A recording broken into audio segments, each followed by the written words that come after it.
भारत के सबसे ज्यादा जीने वाले इंसान। नंबर 5, स्वामी शिवानंद, भारत के 125 साल के बुजुर्ग, जिन्हें अभी हाल ही में पद्मश्री अवार्ड दिया गया था।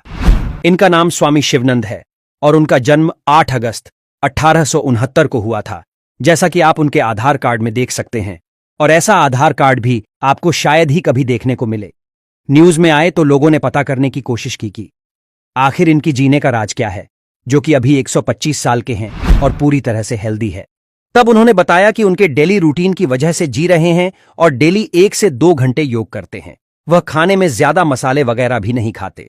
नंबर 4, तपस्वी जी महाराज। इनका जन्म 1770 में हुआ था और मृत्यु 1856 में हुई थी। यह 186 सालों तक जीवित रहे थे।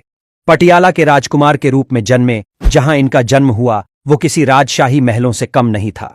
इनके लंबे समय तक जीवित रहने का रहस्य है कि उन्होंने दशकों तक कठोर तपस्या की और अपनी जवानी वापस पाने के लिए प्राचीन वैदिक तकनीक का उपयोग करते हुए कायाकल्प उपचार का 3 बार इस्तेमाल किया। ये बहुत कठिन तपस्या होती है। कायाकल्प उपचार एक प्राचीन वैदिक तकनीक है जो शरीर को जवान और स्वस्थ रखने के लिए इस्तेमाल की जाती है। नंबर 3, देवराहा बाबा। देवराहा बाबा इंडिया के उत्तर प्रदेश से थे। इनका जन्म 1740 में हुआ था और मृत्यु 1990 में हुई थी। यह कुल 250 सालों तक जीवित रहे थे और इन्होंने बहुत अलौकिक सिद्धियां प्राप्त करी थीं। कहा जाता है कि ये बाबा बहुत चमत्कारी थे। इनका आशीर्वाद लेने बहुत बड़े लोग आते थे। देश के पहले प्रधानमंत्री जवाहरलाल नेहरू, राजीव गांधी से लेकर अटल बिहारी वाजपेयी भी आ चुके हैं। नंबर 2, महाष्टा मुरासी। यह शख्स पिछले 181 साल से जीवित है और जो अभी भी अपनी मौत का इंतजार कर रहे हैं। उत्तर प्रदेश के वाराणसी के रहने वाले महाष्टा मुरासी अपने बारे में बताते हुए कहते हैं कि उन्हें लगता है कि मौत उनके घर का रास्ता भूल गई है। मुरासी अपने बारे में बताते हैं कि उनका जन्म 1835 में बेंगलुरु में हुआ था। 1903 में मुरासी बेंगलुरु से वाराणसी रहने के लिए आ गए।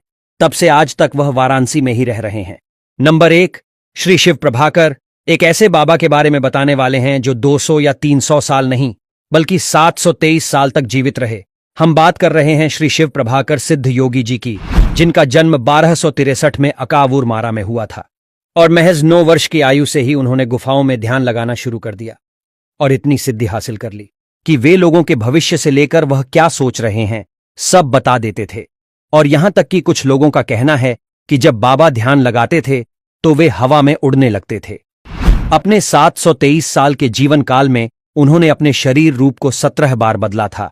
उनके पास इतनी ज्यादा सिद्धियां थीं कि दक्षिण भारत के 18 सिद्ध योगी में गिने जाते थे।